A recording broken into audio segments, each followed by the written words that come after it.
El caso llegó a nuestras manos como tantos otros. Una historia perdida entre supersticiones locales y rumores sobrenaturales que apenas merecía nuestra atención.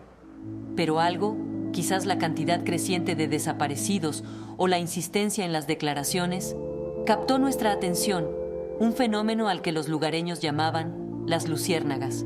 Personas traumatizadas en el bosque, diciendo haber visto luces parpadeantes justo antes de perder la cordura. Llegamos a Pine Hollow, un pequeño pueblo en el norte, rodeado de espesos bosques. La leyenda local era clara: aquellos que entraban demasiado profundo en el bosque, aquellos que no respetaban sus secretos, eran atrapados por las luces.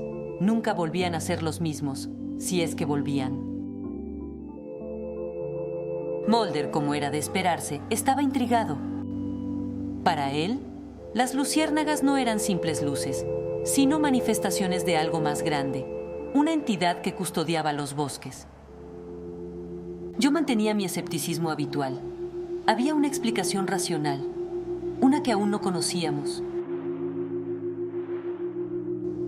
Hablamos con los familiares de los desaparecidos. Todos coincidían en algo. Antes de su desaparición, las víctimas reportaban haber visto luces intermitentes, destellos danzantes que parecían seguirlos entre los árboles. Describían una sensación de paranoia, como si algo los estuviera acechando. El patrón era claro. Entraban solos al bosque, atraídos por esas luces, y después, algo ocurría.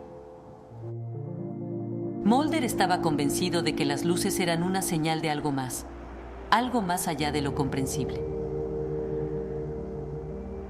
Es un patrón que se repite, Scully, dijo mientras examinaba mapas del área. Esto no es una coincidencia. Estamos hablando de algo antiguo, algo que ha estado aquí mucho antes que nosotros. Mulder, no hay ninguna prueba de que estas luces sean más que simples alucinaciones inducidas por el miedo o el estrés, respondí. Podría tratarse de una reacción psicológica al estar en un entorno desconocido y peligroso. Pero nada nos preparó para lo que sucedió después. Decidimos adentrarnos en el bosque aquella noche. La oscuridad nos envolvía y solo se escuchaba el crujir de hojas bajo nuestros pies. Fue entonces cuando las vimos, pequeñas luces parpadeantes, bailando entre los árboles. Mulder estaba convencido de que era la entidad manifestándose. Pero algo no encajaba. Las luces no seguían un patrón natural y una sensación de náusea me invadió. Horas después, tropezamos con lo que parecía ser una cabaña vieja y abandonada, perdida en lo profundo del bosque. Al entrar, el olor acre de químicos me golpeó. Frascos y herramientas rudimentarias estaban esparcidos por toda la estancia. Algunas de las botellas contenían polvos extraños y líquidos que no reconocí de inmediato, pero que claramente eran utilizados para algo siniestro. Había mapas del bosque, con marcas señalando las zonas donde las víctimas habían sido encontradas. La verdad empezó a formarse en mi mente.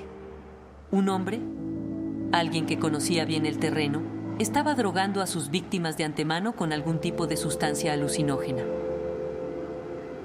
Tal vez los acechaba en el pueblo, los estudiaba y luego los hacía acudir al bosque bajo el influjo de la droga. Las luces que veían no eran más que un efecto de estas sustancias, mezcladas con el miedo y la desorientación. Regresamos al pueblo para interrogar nuevamente a las víctimas sobrevivientes. Uno por uno, comenzaron a recordar fragmentos de eventos que antes parecían vagas pesadillas. Un extraño hombre que merodeaba cerca de ellos días antes de que sucedieran los incidentes. Parecía amigable, pero siempre ofrecía una bebida o los invitaba a una fiesta en el bosque. Nadie le prestó demasiada atención en su momento, pero ahora su presencia parecía demasiado coincidente. Mulder y yo comenzamos a conectar las piezas, las alucinaciones, la droga, la manipulación psicológica. Teníamos un perfil. Un hombre solitario, conocedor del bosque y sus alrededores, que se deleitaba con el terror de sus víctimas.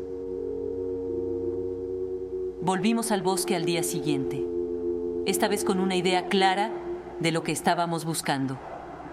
Sabíamos que el hombre no iba a dejar que lo encontráramos fácilmente, y estábamos en lo correcto. Al adentrarnos nuevamente en el bosque, nos dimos cuenta de que estábamos siendo observados. Las luces comenzaron a aparecer de nuevo, pero esta vez no eran alucinaciones. Eran señuelos, trampas. Pisamos en falso y una trampa se activó, una red que Mulder esquivó por centímetros, seguida de una serie de estacas ocultas que salieron disparadas desde los árboles. El hombre había preparado el bosque para defenderse.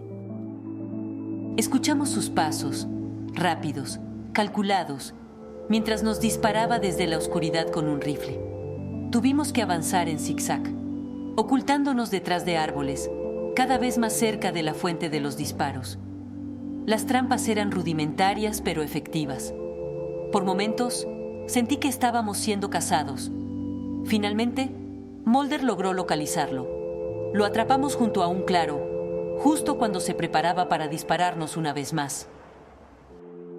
Mulder lo desarmó en una breve pero intensa lucha cuerpo a cuerpo, mientras yo lo mantenía en la mira.